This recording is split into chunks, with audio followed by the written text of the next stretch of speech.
여러분들의 부동산 길라잡이 부동산 가이드 진행의 강주리입니다. 자, 오늘 오프닝 내용은 조금 귀여운 내용인데요. 여러분들 어렸을 때 좋아하는 사람 있으면 괜한 자존심 때문에 티 내지 않고 티 내게 되면은 더 좋아하는 사람이 지는 거다 이런 말씀 많이들 하셨을 겁니다. 그런데 조금 더 커보니까 그냥 내가 좋아하는 거 숨기지 않고 티 내고 마음껏 표현을 하는 게 결국은 후회도 없고 이기는 거라는 거 좀 느끼셨을 텐데요. 투자도 좀 그렇지 않을까 싶어요. 돈을 아끼면 좋겠지만 그래도 우리 부동산 투자에서만큼은 이 욕심과 열망 그리고 열정만큼 또 아끼지 않으셨으면 좋겠습니다. 넘치는 만큼 공부하신 만큼 좋은 결과도 있지 않을까 싶은데요. 공부하시다가 궁금하신 부분, 막히는 부분 있으시다면 또는 도움 필요하시다면 저에게 전화 또는 문자 주시면 됩니다. 02-2638-3963번 서울 전화 02-2638-3963번으로 전화 주시거나 건당 100원의 유료 문자입니다. 샵 3989번으로 궁금하신 내용 보내주시면 저희가 상담 도와드릴 테니까요. 많이 연락 주시길 바랄게요. 부동산 가이드 지금 출발하시죠.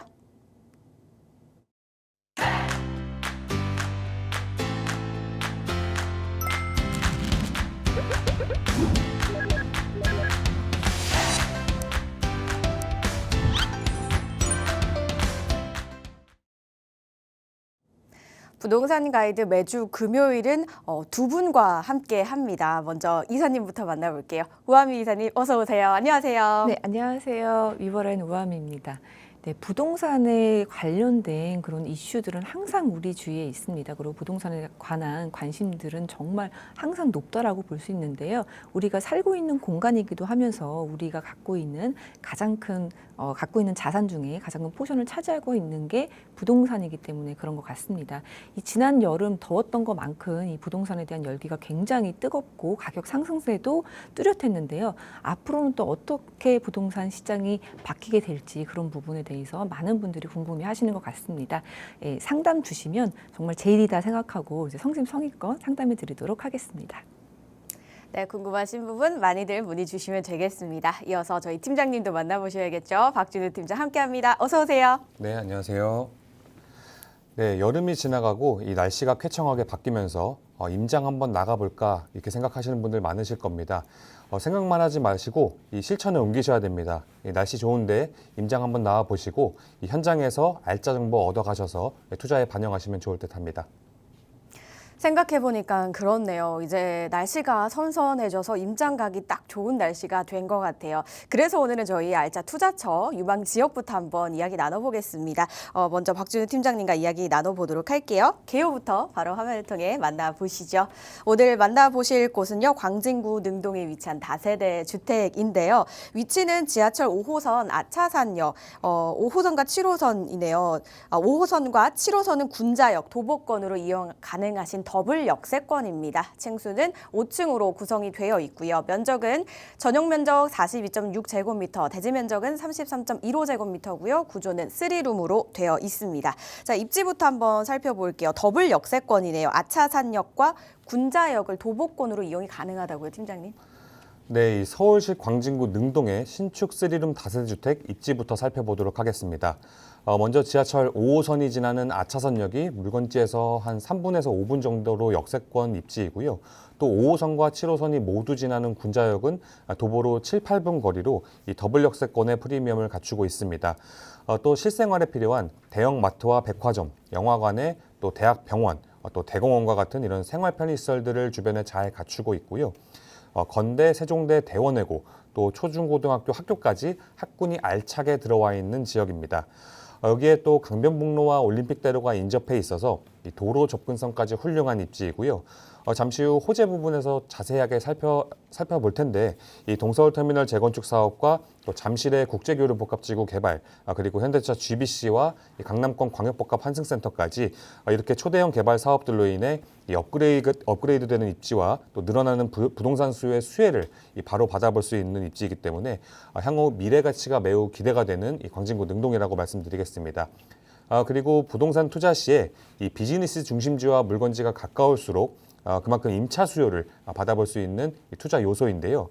서울의 핵심 비즈니스 업무 지역인 종로 광화문까지 약 20여 분 정도 소요되고요. 또 강남과 송파까지도 20분 이내로 갈 수 있는 이런 사통팔달 입지로 직주 근접에 용이한 입지이기 때문에 수요가 굉장히 풍부한 지역입니다. 그리고 아무래도 이 인접해 있는 강남과 또 송파의 주택 가격이 워낙 비싸다 보니 가격 면에서 대체할 수 있으면서 또 직주 근접이 가능한 이런 주택을 찾아 이 한강을 넘어오는 수요가 많은 지역이 바로 이 광진구입니다. 그렇기 때문에 전월세 또한 빠르게 빠져서 공실 걱정 없이 투자가 가능한 능동 물건이라고 말씀을 드리겠고요. 여기에 구의역 일대의 도시재생 활성화 계획과 또 구의자양 재정비와 같은 이런 도시재생 활성화 이런 개발 호재들이 광진구 내에서 현재 진행되고 있기 때문에 이런 개발 호재로 인한 동반 상승 효과까지 기대해 보실 수가 있겠습니다. 광진구는 사실 수요가 좀 많기로 유명한 지역인데요. 그 이유가 보시면 일단 비즈니스 수요가 굉장히 많은 곳이죠. 우리나라 중심지라고 볼 수 있겠습니다. 종로와 중구로도 굉장히 가깝게 인접해 있고요. 그리고 강남과 송파도 지하철로 이용하실 굉장히 빨리 이동이 가능한 곳이기 때문에 수요가 많을 수밖에 없고요. 또 아차산역은 5호선만 지나가지만 군자역은 5호선과 7호선 두 호선 모두가 지나가는 곳이기 때문에 더욱더 편리하게 이용이 가능합니다. 여기에다가 생활시설의 학군까지 다 갖춰 있는 곳이라고 하니까 입지로는 또 매력적일 수밖에 없을 것 같다라는 그런 생각이 드네요. 이어서 저희가 또 미래 가치도 한번 알아봐야 됩니다. 살짝 힌트 주셨죠. 굉장히 미래 가치가 매력적이고 기대되는 곳이라고 하셨거든요. 어떤 호재들이 있길래 그런 걸까요? 네, 여러 개발 호재들이 진행 중에 있는데요. 그중에서도 먼저 동서울터미널 현대화 사업을 보도록 하겠습니다. 이 동서울터미널은 현재 30년이 넘어서 이 노후화가 계속해서 진행 중에 있는데요. 이런 동서울터미널을 호텔과 업무시설, 또 관광문화시설이 복합된 이 현대화 건물로 재건축하는 사업입니다. 이 동서울터미널 재건축 사업은 정말 오랜 기간 동안 이 상인들과 소송 문제가 있어서 이 사업이 지연돼 왔었는데요. 이 명도 소송이 마무리가 됐고 또 잔금까지 완납을 해서 현재 인수가 완료된 상태입니다. 터미널은 지하화에서 지하 7층 규모이고요. 40층이 넘는 3개 동으로 구성된 시설에 스타필드와 이마트 본사도 입점하고 교통과 상업, 또 업무가 복합된 시설로서 서울 동부권 광역교통 중심지로 개발 계획에 있습니다. 다음 개발 호재로는 이 구의역 일대 도시재생 활성화 계획을 보도록 하겠습니다. 이 광진구 내에서 진행되는 첫 도시재생 사업으로 동부지방법원이 송파구 문정동으로 이주하면서 생긴 구이동 부지와 그리고 KT 강북본부 부지인 이 자양 1 재정비 지역을 합쳐서 이 광진구를 5G 관련 사업의 중심지로 만들기 위해 업무단지를 새롭게 조성하는 개발 사업인데요. 이 중심시가지형 도시재생 사업으로 구의역 일대를 첨단복합 업무지구로 개발시키는 사업이기 때문에 이렇게 새로운 업무단지가 광진구 내에서 대규모로 조성됨으로 인해서 임차 수요가 크게 증가하고 또 집가 상승 역시 큰 폭으로 예상되는 사업입니다. 특히 자양 1 재정비 구역에는 이 광진구청 신청사가 현재 이 신축 중에 있고 또 30층 이상 규모의 오피스와 호텔 그리고 문화시설이 들어오는데요. 쿠팡이 새로운 사옥을 이 자양 1 재정비 구역에 임차 확약을 하면서 잠실에서부터 이주 예정에 있습니다. 여기에 또 1000세대 이상의 이 대단지 아파트인 롯데캐슬도 현재 한창 공사 중으로 이렇게 구의역 일대 대규모로 개발 사업과 또 재개발 사업이 진행형에 있기 때문에 개발이 저조하고 또 저층주거 밀집도가 높았던 광진구 발전에 주춧돌 역할을 할 것으로 보입니다. 마지막으로는 이 물건이 위치한 능동에는 어린이 대공원이 있는데요. 서울 시내 평지공원 10개소 중 유일하게 공원 일대에 최고고도 제한이 걸려 있습니다. 이러한 최고고도 제한은 이 지역 발전의 저해 요소일 뿐만 아니라 인근 주민들의 재산권까지 침해하는데요. 이 서울시 도시계획위원회에서 이 최고고도 제한 폐지를 공식적으로 가결시켰기 때문에 이 최고고도 제한 폐제로 이 종상향과 같은 효과를 낼 것으로 보입니다. 이 어린이 대공원은 과거 이 대통령 골프장으로 쓰이면서 70년 넘게 지역 개발도 막고 또 시설도 낙후돼 왔었는데요. 이 어린이 대공원을 이 서울의 센트럴파크로 만들기 위해 리모델링 작업이 현재 들어간 상태이고요. 일대를 주거시설과 업무 또 상업시설의 경계를 없애고 통합고밀개발로 서울시와 협의 중에 있습니다.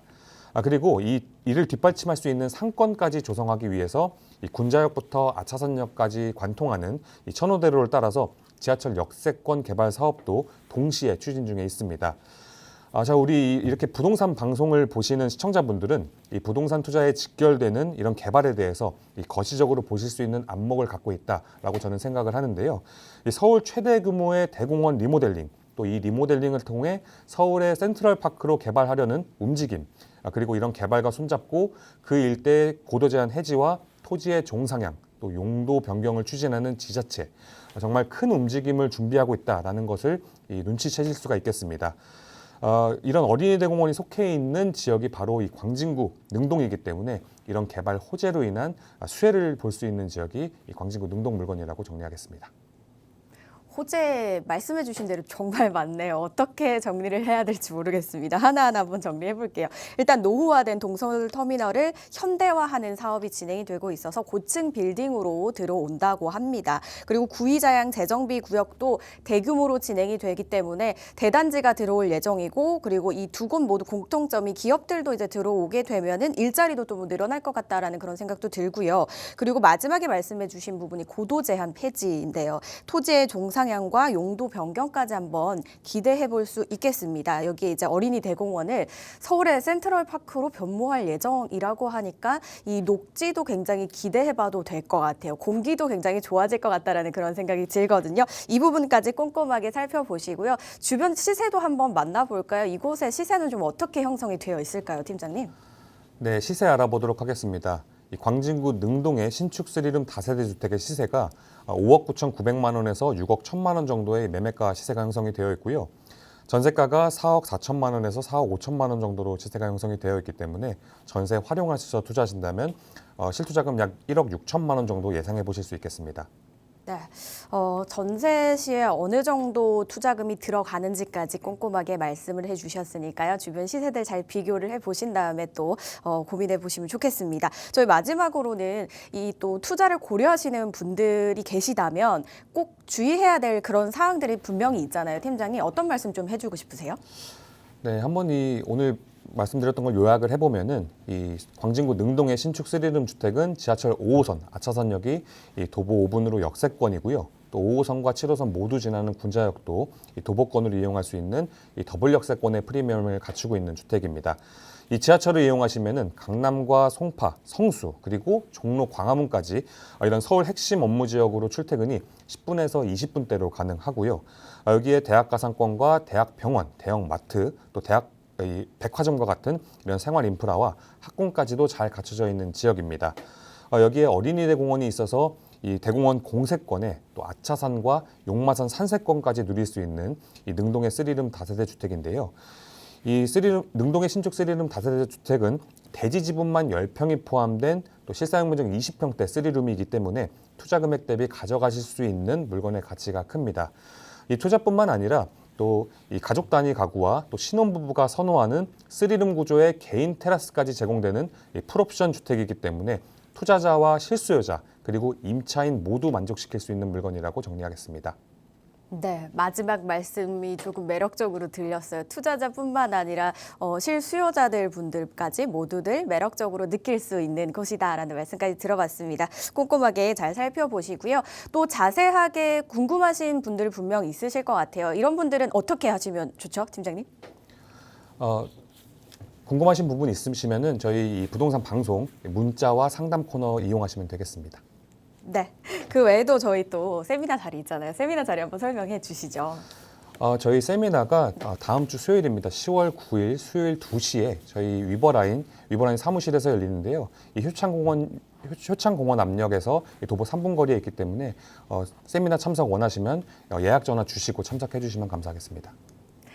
네, 관심 있으신 분들은 화면에 나갔던 번호 또 문자로 문의 주신 후에 많은 분들 참석해 보시면 되겠습니다. 참석하셔서 다양한 이야기를 한번 나눠보시기 바랄게요. 자, 이어서 저희는 또 우아미 이사님과 함께 한번 다양한 이야기들 들어보도록 하겠습니다. 요즘 서울이나 수도권 집값 상승세가 두드러지고 있는데요. 그 와중에 이제 대출 규제도 또 좀 옥죄어 오고 있습니다. 이런 상황에서 이 해결책은 없는 걸까요? 라는 많은 분들이 궁금해하실 것 같아요. 이사님, 이 내용에 대해서 또 준비해 주셨다고요. 네, 그렇습니다. 최근에 이제 가계 부채가 증가함에 따라서 우리 가계 부채에 대한 대출 규제를 강화하고 있습니다. 정부에서 가계 대출 규제를 이제 강화하고 있는데 대출 규제는 뭐 크게 두 가지로 볼 수 있을 것 같습니다. 이제 첫 번째는 대출 자체를 해주지 않거나 아니면은 그 범위를 축소하는 것입니다. 그래서 대출 한도를 줄이거나 아니면 아예 해주지 않거나 그 한 가지 방법이 있을 것이고 또 두 번째는 금리를 인상시키는 겁니다. 그래서 금리를 인상시킴에 따라서 금리 상승으로 인한 가계 대출의 수요를 좀 이렇게 줄이는 그런 효과를 보는 이 두 가지라고 볼 수 있는데 이 두 가지 모두 다 시행이 되고 있습니다. 올해 8월 말부터 시작을 해서 9월 달 그리고 10월 달 이 두 가지 모두가 규제에 들어가 있다라고 볼 수 있는데요.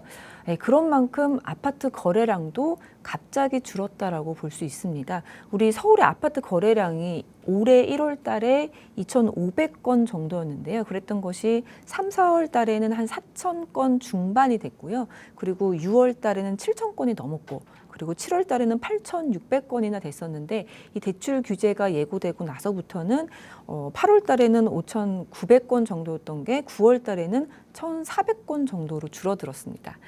사실 이제 계약을 마치고 잔금을 앞두고 있는 수요자 입장에서는 이제 굉장히 불안하고 좀 혼란스러운 그런 시기라고 볼 수 있는데요.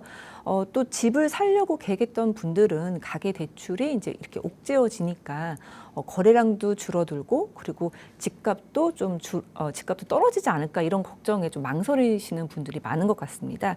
그래서 이 집값 상승 그리고 가계 부채 그리고 우리나라에만 특별히 있는 또 가계 부채가 있거든요. 그런 부분들 좀 살펴보면서 우리가 어떻게 대처를 해야 되는지 그리고 앞으로는 집값이 어떻게 바뀔 것인지 한번 보는 그런 시간을 갖도록 하겠습니다.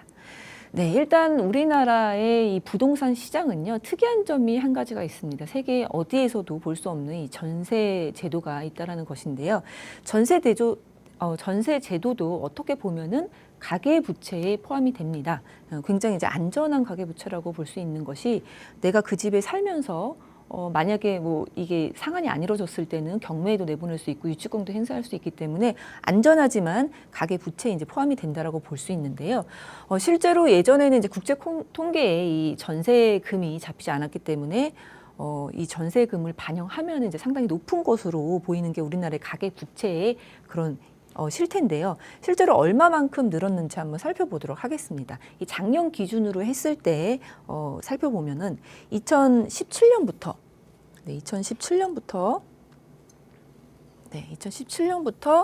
22년도까지 살펴보면요. 2,200조 원에서 2,900조까지 3,000조까지 늘어났다라고 볼 수 있습니다. 상당히 이제 많이 늘어난 걸 볼 수 있는데 그 중에서 이제 특이한 점은 이제 전세 보증금도 이 가계 부채에 포함을 시켰다라는 건데 전세 보증금만 보면 7,700조에서 1,058조까지. 네, 그래서 2017년 말 기준으로 해서 한 5년 동안 40%가 증가를 했고요. 실제 절대적인 양으로 보면은 287조가 늘어났다고 보면 되겠습니다. 그러면은 우리 5년 동안 너무 많이 늘어난 거 아니야? 이렇게 생각해 볼 수 있는데요. 사실 이거는 전세 보증금이 높아졌기 때문입니다. 우리가 옛날에 주택 시장, 부동산 시장 생각해 보면은 2017년부터 매매 가격도 그렇고 전세 가격도 그렇고 꾸준하게 오름세를 보였거든요. 그리고 또 이 전세 보증금 늘어난 거를 보면 2020년을 기준으로 해서 확 늘어난 거를 볼 수 있는데요. 2020년도에도 우리가 생각해 보면은 임대차 3법이 발표가 되고 임대차 2법이 좀 급진적으로 시행이 되면서 전세금이 급등했던 것도 생각해 볼 수 있습니다. 그래서 상식적으로 봤을 때 전세금이 급등했기 때문에 전세 보증금발 가계 부채가 늘어났다. 이렇게 보시면 되겠습니다.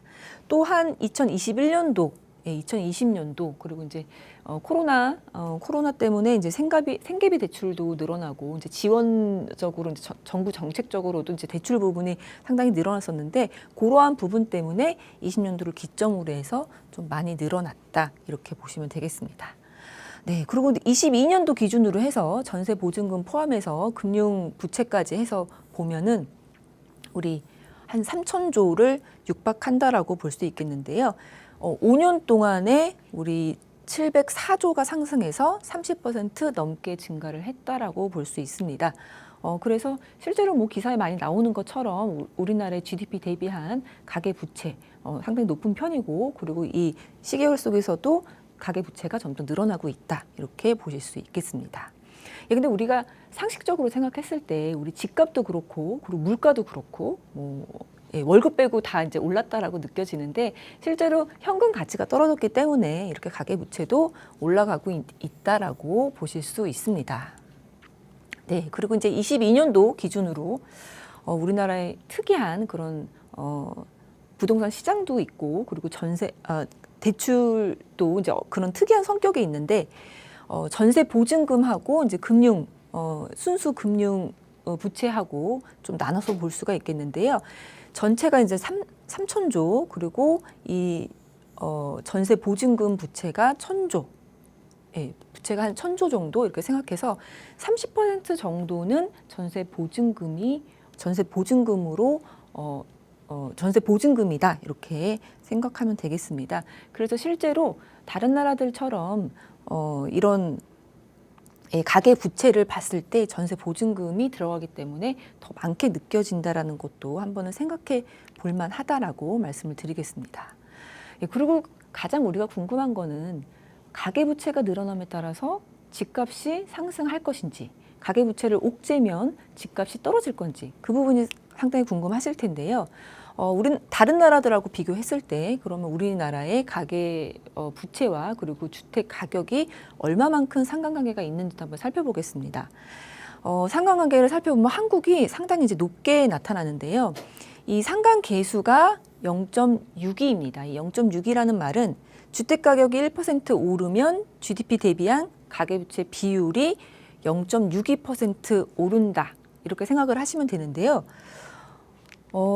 이것도 좀 우리가 생각해 봐야 될 부분이, 우리나라 같은 경우에는 순자산 중에서 부동산 비중이 차지하는 것이 이제 75%나 됩니다. 다른 나라에 비해서 금융자산보다는 부동산 비중이 월등히 높은 것을 감안하면은 이 주택가격하고 가계부채 비율이 관계가 굉장히 높다라는 거는 상식적으로 그렇게 생각해 보시면 될 것 같고요.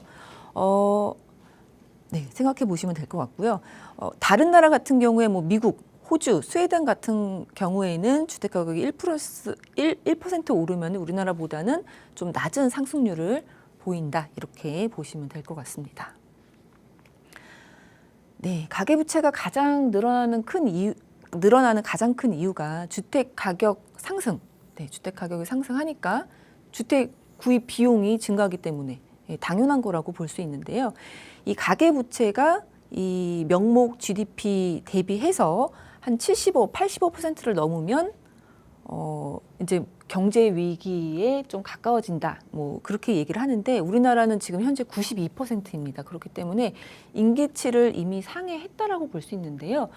그렇다고 해서 우리나라에 경제 위기가 있느냐, 뭐 그거는 조금 이제 섣부를 것 같은 게, 다른 나라에 비해서 우리나라의 가계 부채는 집에 좀 집중이 되어 있습니다. 다른 나라 같은 경우는 뭐 생활비가 없거나 생계비가 없어서 신용대출을 끌어다 쓰는 경우가 우리나라보다 훨씬 이제 높고요. 우리나라는 집에 관련된, 집이 담보된 그런 안전한 대출이 조금 더 많다는 측면에서 항상 우리나라는 좀 이 임계치에 이제 달하는 그런 이유를 볼 수 있습니다. 그리고 가계부채가 이제 급증하는 이유를 좀 살펴보면, 우리나라는 이제 주택에 대한 것이 이제 집중이 되어 있기 때문에 뭐 매매가 증가하기 때문에 그럴 수 있고요. 그리고 금리가 하락을 진짜로 한다든가, 아니면 이제 기대감이 있으면 또 그럴 수가 있습니다.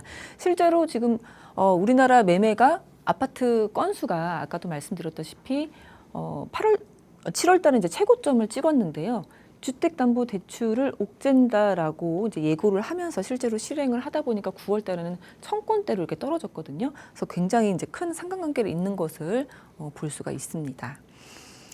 네, 그리고 또 우리나라 가계 부채 급증 이유가 뭐 전세 가격 상승, 아까도 말씀드렸지만 순수한 그런 금융 부채 플러스해서 전세 가격이 또 상승하면 전세 보증금도 늘어나기 때문에 그렇고, 그리고 네, 하여튼 그런데 네, 그리고 이제 주택 공급 감소, 우리나라 지금 뭐 부채가 이제 늘어난 거에는 워낙 이제 재개발, 재건축 부분에 있어서 한동안 이제 주춤했던 부분이 있기 때문에 주택 공급이 감소될 거라는 그런 불안감 때문에 좀 매수세가 좀 강세를 보였던 부분도 있거든요. 그래서 그런 부분 때문에 또 늘어났다라고 보시면 되겠습니다. 그리고 또 정책적으로 올해 초에 시행된 뭐 신세계 특례 대출과 같은 그런 정책 금융이 또 증가했기 때문에 그 전체적으로 가계부채가 늘어난 거에 30~40%는 정책 금융이 정책 금융이 함몰을 했다라고 보시면 되겠습니다. 네, 우리가 궁금한 거는 그래서 우리 한국의 가계부채가 위험하느냐, 네, 위험하느냐 이 부분을 좀 살펴볼 필요가 있는데 그렇지 않다라고 저는 생각이 듭니다. 일단 우리나라의 가계부채 중에서 뭐 고소득, 고신용인 사람들이 이제 상당히 많고 그리고 또 안전하게 담보로 이제 제공될 수 있는 주택 담보 대출이고 또 전세금 보증금도 주택을 담보로 되는 그런 거기 때문에 굉장히 안전하다라고 볼 수 있고 실제로 우리가 대출을 받으려고 했을 때 이 LTV 부분이 있는데 네, 담보 비율이거든요. 근데 LTV가 다른 나라 같은 경우에는 이제 100% 상회하는 경우도 상당히 많습니다. 북유럽 같은 경우에는 주택 가격의 뭐 110%도 이제 해주는 나라가 있을 정도로 굉장히 이 LTV의 한도가 높은데 우리나라는 제일 최대로 많이 받으면은 70%,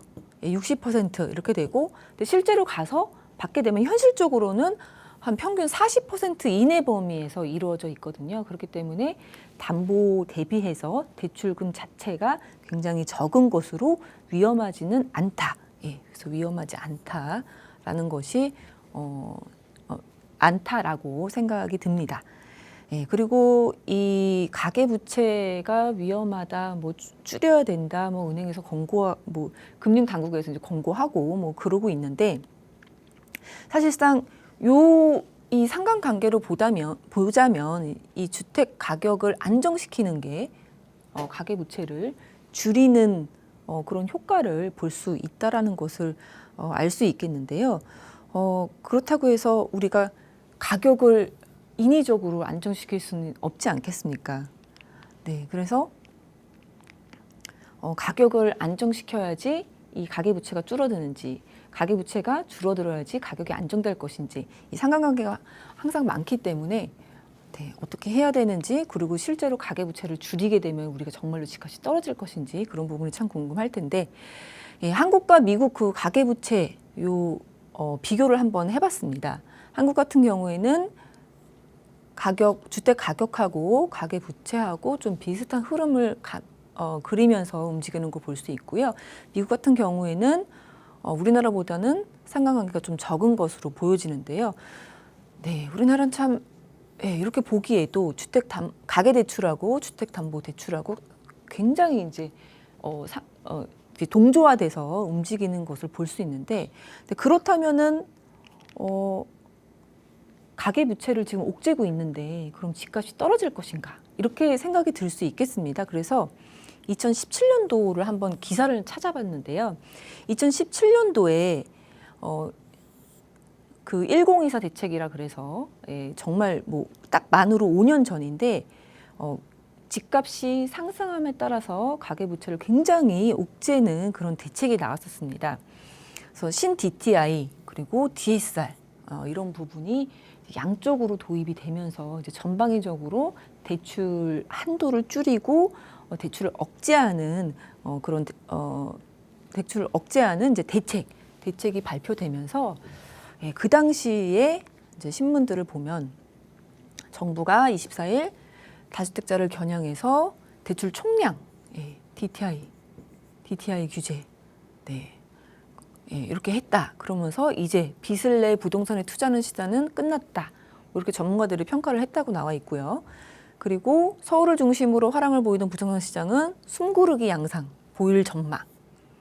네, 그리고 매수세 둔화가 불가피하다. 네, 이런 기사들이 왕왕 나왔었는데요. 그런데 우리 실상은 그렇지 않습니다. 우리 뭐 지금 다 알고 계시는데 하지만 현실은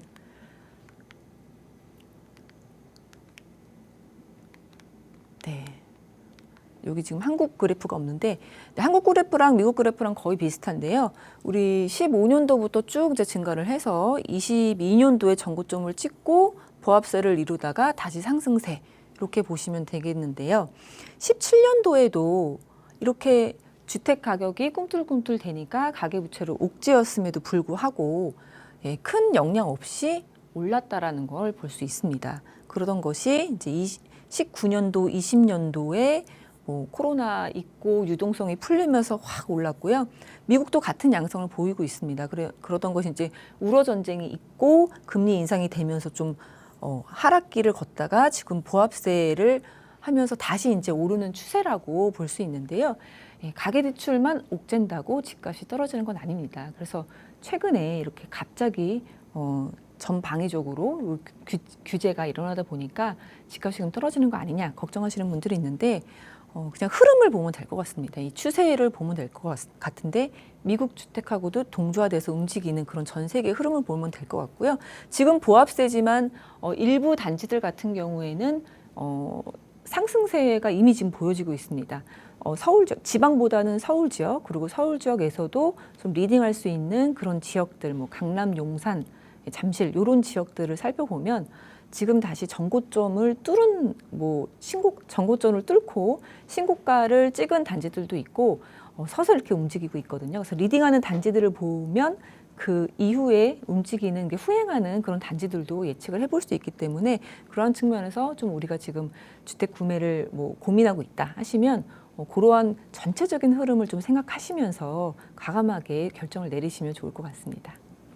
네, 전세 제도는 우리나라에만 있잖아요. 그래서 가계부채에 이제 전세 보증금도 포함이 되다 보니까 가계부채가 굉장히 많아 보이는 양상을 보이고 있습니다. 그리고 최근 들어서 굉장히 40% 이상 이제 급증을 하면서 3,000조에 육박을 하는데요. 이것도 이제 집값 상승이 가져온 그런 흐름이라고 또 보면 된다라는 말씀을 주셨습니다. 그렇기 때문에 앞으로 집값 안정이 좀 우선시 돼야 하는데 그래서 이제 우리나라 정부에서도 대출 규제 카드를 굉장히 강하게 꺼내 들었잖아요. 다주택자들을 잡기 위해서.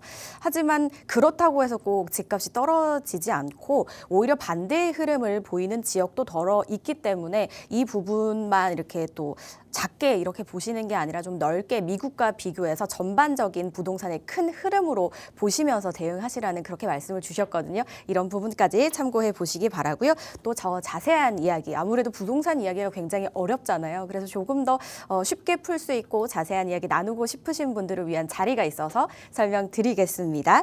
그래서 수요일 오후 2시에 진행이 되는 세미나인데요. 주제는 1부와 2부 이렇게 두 개로 나눠서 진행이 된다고 합니다. 궁금하신 부분은 화면에 나가고 있는 번호로 문의 후에 참석을 해보시면 좋겠습니다. 그리고 또 방송 보시다가 궁금하신 부분은 저에게 언제든지 전화 또는 문자 주시면 되는 거 아시죠?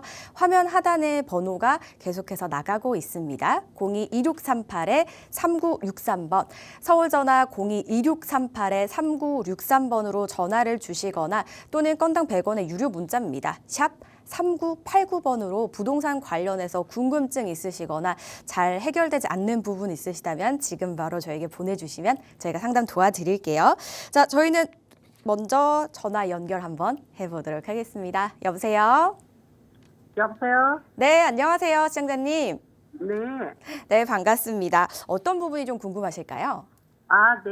현재 딸 명의로 영등포역 앞에 도림동 빌라를 보유 중인데요. 네, 토지거래 허가구역으로 묶여서 공공재개발 진행 중이에요. 네, 근데 이게 공공재개발로 성공 가능한 건지, 만약에 성공 가능하다면 저는 여기에 한 개 더 살까, 아니면 용산의 동빈고동이나 네. 한남 재개발 구역이 아닌 한남역 앞에 빌라를 갭 투자로 제 명의로 한 개 더 구매할까 고민 중인데요. 네. 어느 쪽으로 사는 것이 비전이 있는지 궁금해서 전화드렸습니다. 네, 전화 잘 주셨습니다.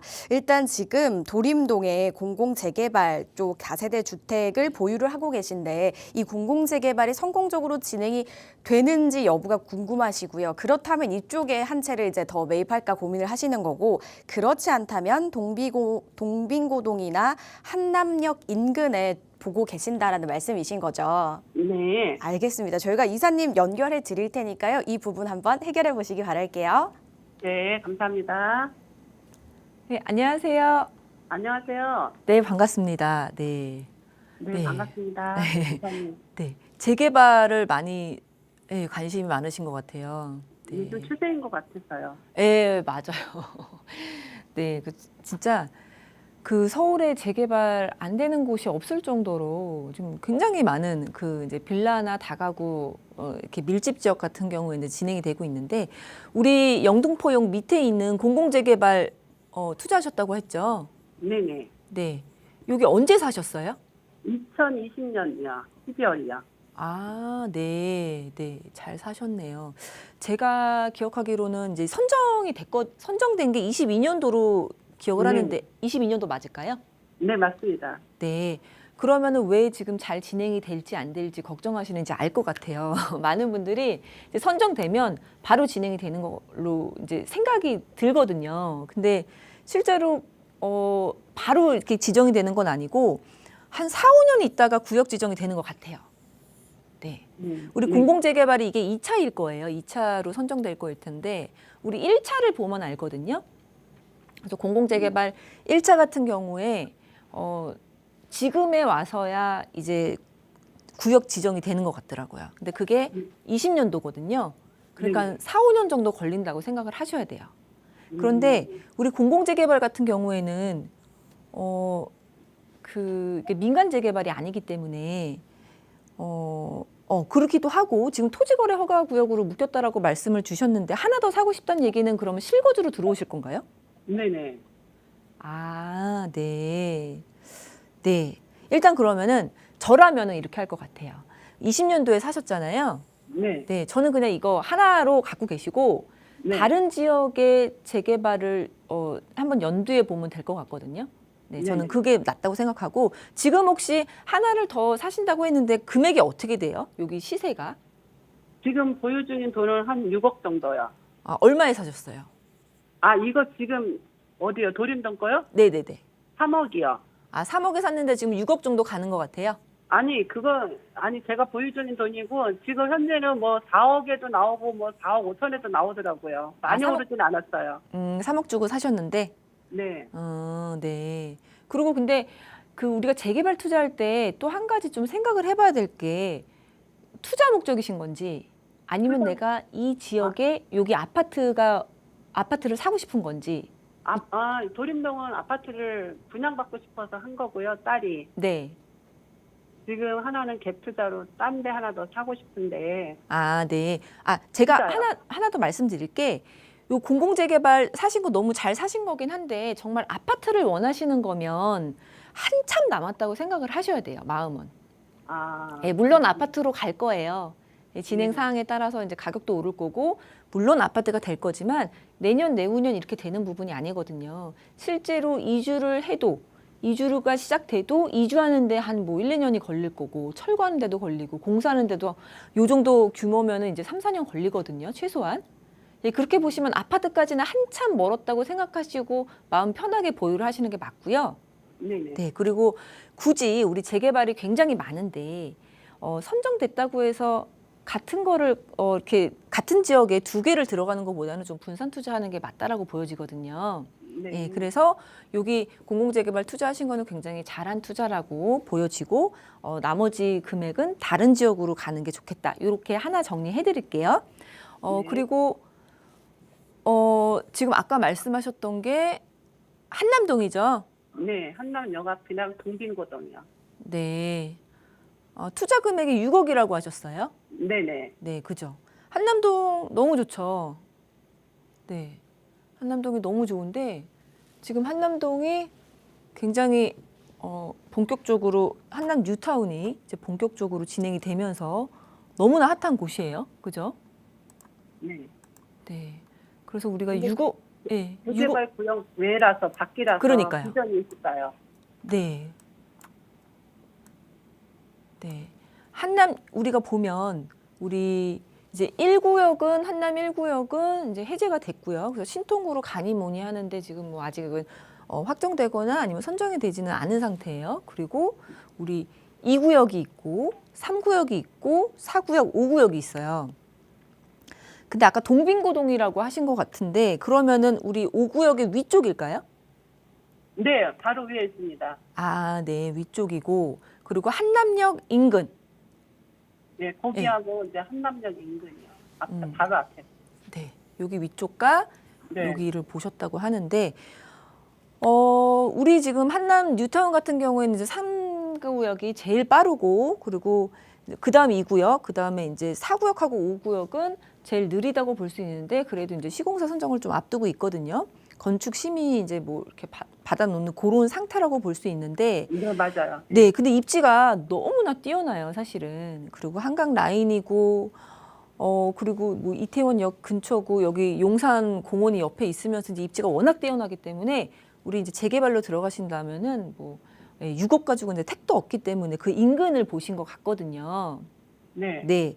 그러면은 여기 가격이 어떻게 될까요? 그러니까 제가 지금 궁금한 거는 뭐냐면 당연히 우리 뉴타운 사업지로 들어가는 게 맞는데 금액 때문에 다른 데를 보신다고 하면은 다른 데가 정말 금액적으로 메리트가 있어야 되거든요. 예, 그래서 여쭤보는 거예요. 매가는 한 12억이고 그 한남역 앞에는 10억 안쪽이긴 한데 그 네. 투룸하고 쓰리룸이에요. 아, 그러세요? 네, 네. 거기는 10억 미만이요. 그럼 현재 현금 들어가는 건 6억 정도로 생각하고 계시는 거고요? 네, 그 전세가 껴있더라고요. 네, 알겠습니다. 일단은 그러면은 요거 사시면 아주 오랫동안 갖고 계실 건가요? 그럴 수도 있을 것 같아요. 거기가 입주도 만약에 입주를 한다 하면 네. 계속 기다릴 수 있을 것 같아요. 주변이 발전할 때까지. 아, 그러시구나. 네. 그렇다면 저는 사도 된다. 네, 이렇게 어느 말씀을. 쪽으로 살까요? 요쪽이요. 네, 요쪽으로. 네, 그러시면 요쪽으로 사도 된다라고 말씀을 드리고 싶고요. 근데 저라면은 지금 우리 서울의 재개발들을 보면 이렇게 뉴타운으로 20년 전에 지정이 돼서 지금 진행이 되고 있는 애들이 있거든요. 그래서 얘네들은 사업시행 인가를 받았거나 관리처분 인가까지 나서 지금 바로 이제 공사가 들어가는 그런 친구들이에요. 그래서 이런 친구들은 이제 완전 진행이 되기 때문에 굉장히 비싸고 그리고 그 다음으로 뭐 조합 설립이 되거나 아니면 조합 설립 이전 것들, 구역 지정이 돼서 진행이 되는 것들 혹은 구역 지정이 되지 않았는데 재개발이 시작하는 단계인 것들 여러 가지가 있거든요. 그래서 이 단계별로 가격대가 좀 갈려요. 그리고 지역별로도 가격대가 갈리고요. 근데 여기는 입지가 워낙에 좋기 때문에 지금 말씀하신 이 지역하고 이 한남역 여기 인근에 있는 지역은 어떤 구체적인 움직임이 없는 곳이에요. 그죠? 네. 그래서 지역만 본다면 내가 지역만 보고 천년만 년 기다릴 수 있어. 그리고 여기가 좋아지니까 나도 좋아질 거야 라고 생각하시면 들어가도 되는데 굳이 저는 6억 정도 있다고 하시면은 다른데 실제로 재개발 움직임이 있는 곳을 찾아가셔도 좋을 것 같아요. 아. 네, 그럴 것 같아요. 저라면은. 근데 한번 지도를 보면서 좀 살펴보면은 지금 6억 정도라고 하셨잖아요. 그리고 네네. 용산을 보시는 거면 용산 안에서도 재개발이 진행이 되는 곳들이 있거든요. 그러니까 시작 단계. 우리 마포역 인근의 도화동 역세권 재개발. 혹시 들어보셨어요? 이거 신청 들어갔거든요, 작년에. 도화동 재개발이요? 도화동 마포 역세권 재개발이에요. 이것도 한번 살펴보시는 게 좋을 것 같고 네. 그 효창공원 앞 용문동 이쪽에 우리 그 도원동, 도화동 아파트들 있잖아요. 네. 거기 바로 옆쪽으로 여기도 재개발 움직임이 있어요. 아, 네. 네. 그러니까 용산을 보신다고 하면 네. 그리고 청파동에도 청파동 3가에 모아타운 재개발 움직임이 있거든요. 네. 그래서 이런 쪽으로 한번 살펴보셔도 될 것 같고 아니면은 나는 뭐 한강변도 좋을 것 같아. 그러면 합정동에 또 모아타운 선정된 곳이 있어요. 거기 물건이 별로 없던데요. 가봤는데. 맞아요. 물건 없어요. 인기가 있기 때문에 그런 거예요. 예, 그래서 가격이나 뭐 입지나 이런 거를 좀 따졌을 때 초기 재개발을 노려보시는 것도 괜찮을 것 같다라는 생각이 들어요. 그리고 초기 재개발의 이제 장점은 뭐냐면 우리가 좀 갖고 있다가 뭔가 호재가 좀 터지면은 빵 이렇게 올라갈 수 있는 타이밍이 있거든요. 그럼 미련 없이 팔고 나오세요. 아, 네, 미련 없이 팔고 나오세요. 미련 없이. 우리나라에 재개발 굉장히 서울에 많이 진행이 되고 있는데 다 되는 건 아니에요. 네, 그렇기 때문에 좀 움직임이 있어서 터진다 그러면은 미련 없이 팔고 나오시고 또 다른 데 보시고 뭐 이렇게 하시는 것도 괜찮을 거예요. 가격이 지금 금액이 6억 정도 있으시니까 2군데 정도 그렇게 하셨다가 물론 공공재개발 같이 팔기 어려운 것도 있지만 민간 재개발은 또 그렇진 않거든요.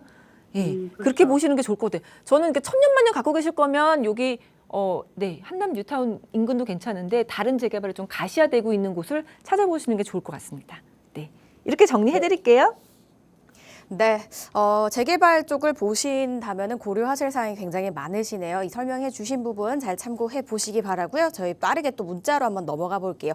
9025님이 보내주셨거든요. 장위 13구역을 보유하고 계신데요. 신속 통합기획이 계획 중인데 계속해서 보유를 해야 될까요가 궁금하시다고 합니다. 장위 13구역 신통기획이 진행이 잘 될까요가 궁금하신 것 같죠, 이사님? 어떻게 봐야 될까요? 네. 장위 13구역. 네, 13구역 같은 경우는 이제 뉴타운, 장위 뉴타운 중에서 한 곳입니다. 그래서 왜 걱정을 하시는 건지도 알 것 같은데요. 우리 장위 13구역 같은 경우에는 위치가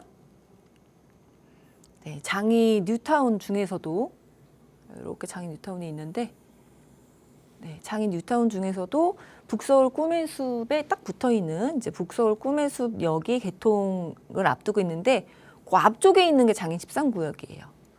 네, 근데 장위 뉴타운 같은 경우 당초에 이제 굉장히 거의 이제 미니 신도시급으로 개발이 되는 뉴타운 사업이었는데 20년이 지나도록 지금 아직 완성은 안 됐지만 한 반쪽은 완성이 됐습니다. 그래서 실제로 뭐 2구역 2단지죠. 지금 2단지 그리고 뭐 7단지, 5단지, 1단지 아파트 입주가 됐고요. 그리고 나머지 구역들도 일반 분양까지 지금 신청된 14구역이 있고 6구역이 있고 그리고 이제 10구역 같은 경우에는 말도 많고 탈도 많은 그 10구역인데 지금 실제적으로 다 이제 진행이 되고 있는 와중에 딱 2군데만 남았어요. 15개 중에서.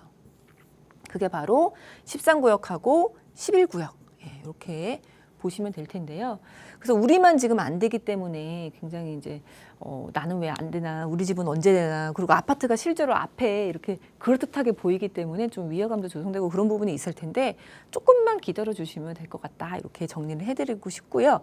그리고 실제로 우리 장위 뉴타운 같은 경우에 12구역하고 9구역, 8구역 이런 부분도 공공재개발, 공공주도재개발로 해제가 됐다가 다시 시작을 하고 있고요. 그리고 14구역하고 15구역도 무산이 됐다가 다시 재추진하거나 다시 지정돼서 이제 진행이 되고 있기 때문에 우리 13구역도 이제 머지않아 될 거다.